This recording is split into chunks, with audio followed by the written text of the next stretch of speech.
For those of you who do not know me, my name is Sarah, and I am Kristen Brock's daughter and James Brock's stepdaughter.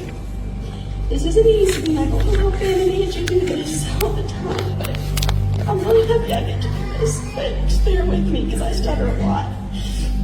I just wanted to say goodbye to my mama and Jamie since we never got the chance to. I was so used to you guys always being here to the point that I never once thought to imagine y'all not being here. I didn't have a single clue how much I needed y'all until now. For James, thank you for all the life lessons you taught me and for being the best bonus dad ever. Your heart will finally be healed in heaven and neither of y'all will be in any pain anymore. Although that gives me so much comfort, your fight was not supposed to end there. And for my mother, everything we went through does not define what kind of person or what kind of mother you were. You were a beautiful, kind soul with so much gratitude. And so gosh dang strong. During the early hours of February 20th, 2025, a 5-year-old girl woke up and wandered into her parents' bedroom. What she found was every child's worst nightmare. Panicked, she ran to wake her older sister, 16-year-old Sarah Grace Patrick. As Sarah approached their mother, she reached out to grab her hand, but it was cold to the touch. Once she confirmed the worst, she dialed 911. After arriving at the scene, Carroll County Sheriff's deputies from Carrollton, Georgia, found 41-year-old Kristen Brock and 45-year-old James Brock deceased in bed. Each had suffered multiple gunshot wounds to the head and torso. As deputies moved through the home, they found the back door open, but there were no signs of forced entry. They searched the house, but found no weapon either.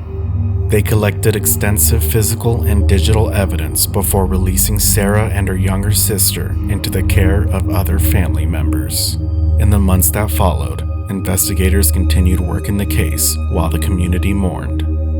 Sarah's father, Daniel Patrick, posted publicly on Facebook asking for respect and privacy. He shared updates from the sheriff's office requesting leads and asked for prayers and support for the children left behind. Alongside messages of support for his family, Daniel shared old photos, memories of him and his ex-wife, and an ultrasound image of Sarah Grace before she was born. One post appeared to come from Sarah herself. In it, she asked for prayers and urged anyone with information to contact the police. In another, she encouraged people to follow her TikTok account, where she had been posting emotional tributes to her mother.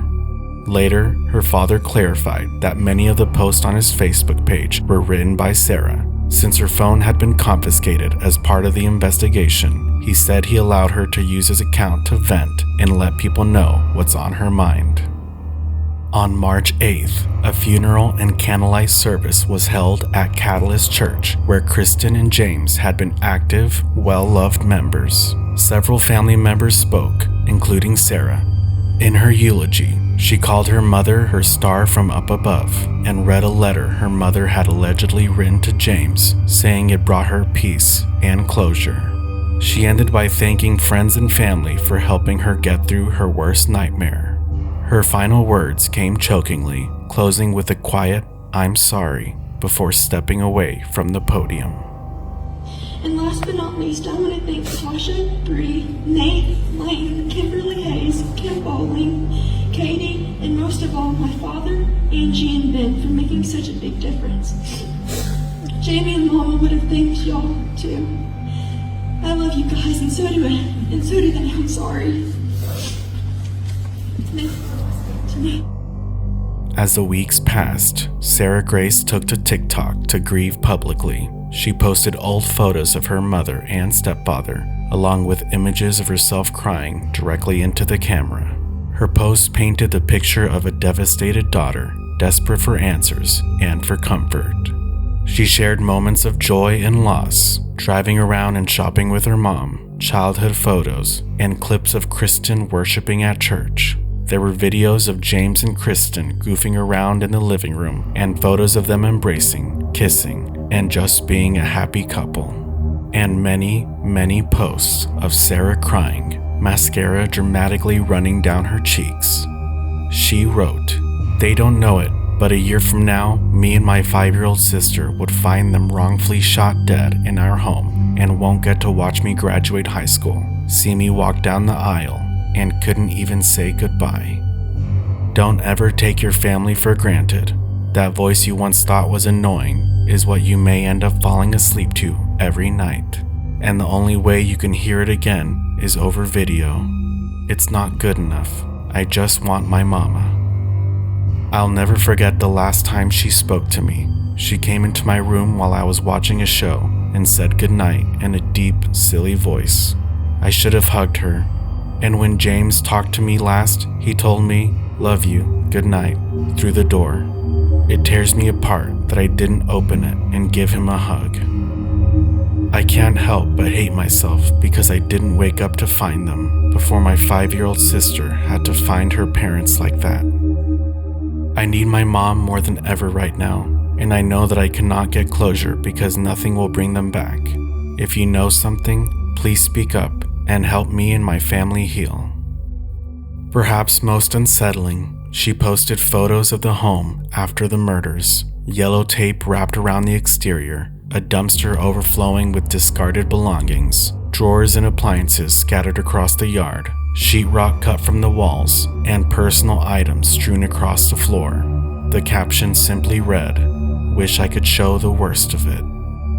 At the same time, her feed included more ordinary moments, a photo in her graduation gown, a snapshot celebrating the 4th of July with a friend, and several selfies where she posed for the camera, smiling, or at least trying to.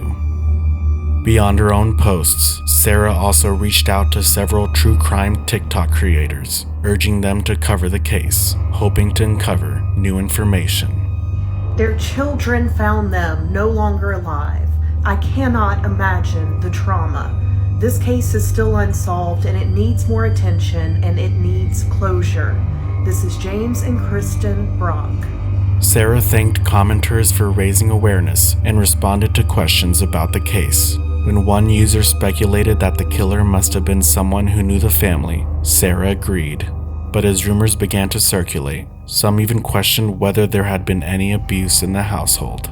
In a screenshot, Sarah privately assured a cousin that James would never do such a thing. But everything changed when the investigation took a chilling turn. Why would you ask me to cover a case where you are going to get arrested for taking your parents' lives? Y'all, this is Sarah Grace, and she messaged me back on June 3rd and just said, search up Brock case. So I said, Brock Turner? Brock who? She said, Kristen and James Brock. Hold on. They're my parents, and out of nowhere, a random Thursday night in February, someone came in my house with me and my 5-year-old sister, and my parents left them for me and my little sister to wake up to. Technically, it was a Wednesday night because I found them Thursday morning, and I said, not knowing she was going to wind up arrested for this, I am so sorry. I cannot imagine. I will absolutely research and cover their case. Please take care of you always. Again, not knowing, and I covered it. On July 8th, nearly 5 months after the murders, the Carroll County Sheriff's Office issued a warrant for the arrest of 17-year-old Sarah Grace Patrick. After she was notified by phone, her father accompanied her as she turned herself in. She was charged with 2 counts of aggravated assault and 2 counts of murder. At a press conference, Carroll County Sheriff's Office spokesperson Ashley Hulsey announced a major breakthrough. While specific details were withheld, she emphasized that the investigation began the moment the 911 call came in and never let up. Investigators sifted through mountains of physical and digital evidence, conducted dozens of interviews, and worked alongside the FBI, the GBI Crime Lab, and private forensic laboratories. They did not disclose what led them to Sarah Grace Patrick, but stated with certainty that she played a role in the killings. The investigation remains active, and officials noted that additional arrests are still possible. They also pointed to her eulogy as a key piece of evidence, calling it clue number 1 in what they believe was an attempt to deflect suspicion. Her TikTok posts and outreach efforts are also being scrutinized as possible evidence of premeditation, or, at the very least, an attempt to control the narrative. If convicted, Sarah faces up to life in prison without the possibility of parole. Immediately, speculation online exploded. Users combed through social media accounts belonging to Sarah, her friends, and her family, searching for anything that might hint at a motive. Some users unearthed Facebook posts from Kristen dating back to 2022, where she and James appeared to be in the middle of an argument centered around suspicions of infidelity. In other posts, Kristen expressed fear for her safety, hinting that James might harm her. But others claimed they had been suspicious of Sarah from the beginning, pointing to her ex-boyfriend and suggesting a troubled home dynamic. One user, who said they had worked with Sarah, commented, "Ex-boyfriend was mid-20s when she was only 15, and I heard Kristen wasn't a fan of it. Also, other employees of mine mentioned that she said she hated her mom, but I brushed it off as just how teenagers can be." Another person who voiced early suspicions about Sarah was James Brock's niece, Kristen Dowda. The day after the arrest, she posted Sarah's eulogy on Facebook and wrote, "After their funeral, when I saw someone had recorded this, I immediately saved it because I knew one day everyone would get to see this for what it was. The feeling of being at a funeral to say goodbye to someone you loved and thinking to yourself, am I actually witnessing the person that murdered them, standing up here in front of everyone and fake crying about them? Does anyone else see this person doing a crying voice but never shed a single tear? This is what a monster looks like. Monsters do come in the form of sweet-looking girls in dresses sometimes. And luckily in this case, the monster gets to trade her dress for a jumpsuit and handcuffs." Kristen Dowda's suspicions began to surface soon after the shock of the murders wore off and Sarah started posting online. In an interview with the Daily Mail, she said Sarah's version of events began to shift from what she originally told family members. Most troubling to Dowda was Sarah's claim that she hadn't heard any gunshots that night, yet somehow recalled the faint hum of her stepfather's heart assist device, whose alarm would also have been triggered by his death. Dowda described Sarah as very sweet, soft-spoken, and polite, and recalled her approaching at the funeral to say she was sorry Dowda lost her Uncle Jamie. But even then, something felt off. "I was so mad, I didn't really even acknowledge her after just watching her fake cry in front of everyone. I left the funeral immediately after." Dowda also vehemently pushed back on social media rumors suggesting her uncle had been abusive towards Sarah. People saying Jamie could have been the monster. I'm here to say she's the only monster in this scenario. Absolutely hell no do I believe there was any abuse. His kids were his life, his stepkids just the same as his blood.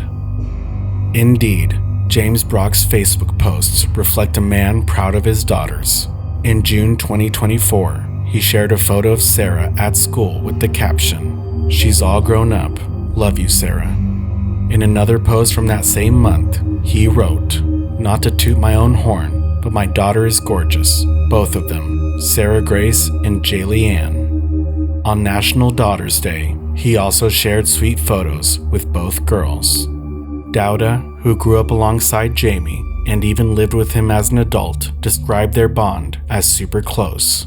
Jamie was so sweet, so kind, and hilarious. He had a larger-than-life personality. He was never like an uncle. He was always a best friend. Despite the arrest, not all family members turned away from Sarah. Her grandfather, Dennis Nolan, told News Nation that he continues to stand by her, though he acknowledged the weight of the situation. It's hard to make any judgment at this point. They have to release the evidence, and I don't understand what evidence they have. I think most of it, from what I understand, is circumstantial. And she's my granddaughter. I have to stand behind her. She swears her innocence. Nolan said Sarah called him after her arrest, visibly shaken and desperate. She always looked to me more of as a father figure. She was begging for me to help, and I explained to her there's nothing I can do at this point. She was just begging, please help me get out of this mess. And I told her just do what they say and be cooperative, and we'll do what we can. Nolan said he had spoken at length with investigators, but they provided no specific details about what led them to Sarah. In his view, if they had strong evidence, the arrest would have happened much earlier. He described Sarah as a sweet and well-behaved girl and said he struggled to believe she could have done something so violent, especially to her own mother, with whom she reportedly had a good relationship at the time. Nolan added that Sarah had more structure living with Kristen and James, noting that her father tended to give her more freedom. Nolan admitted that, like most mother-daughter relationships, they had their disagreements, but insisted nothing serious had been going on. Instead, he floated another theory, that the violence may have stemmed from James Brock's past. According to Nolan, James had once been affiliated with a motorcycle gang, and he questioned whether that history had somehow came back to haunt them. Still, when Nolan asked investigators what evidence they had, he says they wouldn't elaborate, only telling him, "She's the only one who could have done it." Sarah's father also maintained his support while visiting her in jail on July 13th. Daniel could be seen smoking a cigarette outside the facility and raking his hands through his hair. He was joined by his girlfriend Katie and their young son for the visit, which lasted about an hour. Katie later told the Daily Mail that the family was standing by Sarah during what she described as a very difficult time. She mentioned that Sarah would be meeting with her legal team soon, and that they plan to speak publicly after that to advocate on her behalf. For now, she said, their priority was to ensure everything they do serves Sarah's best interest. Daniel has largely maintained his silence since his daughter's arrest. On Facebook, he shared a few posts about not judging others on how they handle pain, another about refusing to quit as a father, and a note about focusing on his kids and goals. But in a more recent, lengthier post, he wrote in part, "My daughter is 100% innocent. February 21st, I had to come home and tell my son that his mother and his stepfather were dead. It was the hardest thing I ever had to do, until I had to take my daughter to the sheriff's office. I did not turn her in. She voluntarily went there because of the Warrens. She has nothing to hide. People are quick to judge when they don't even have any info. Some of the stuff that I have seen and some of the media outlets have reported good stuff. A lot of them have reported bad stuff without any facts, just assumptions, and talking to people that don't know nothing. My heart goes out to the Brock family and Kristen's. I will speak when it's time." If I had to offer a theory, and if we assume the Carroll County Sheriff's Office is correct about Sarah's involvement, I'd guess the motive was due to her relationship with a much older boyfriend her parents didn't approve of, likely because she was underage. I think this in part because of that user's comment claiming they were dating when Sarah was just 15 and that Kristen wasn't a fan, and also because there were signs of tension between Sarah and her mom in her eulogy and TikTok posts. It's unknown what they found on Sarah's phone, but messages, photos, or plans shared between her and others may have contributed to her arrest. Given what we know about her relationship with an older boyfriend, it's possible he played a more active role in what happened.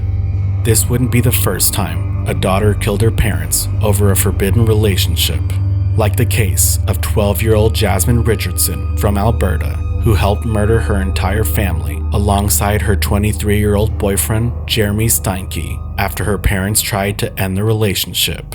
And in Texas, where 16-year-old Erin Caffey plotted the murder of her mother and 2 younger brothers with the help of her boyfriend and his friends, all because her parents disapproved of him. Still, until more details are released, all we can do is speculate about what really happened that night.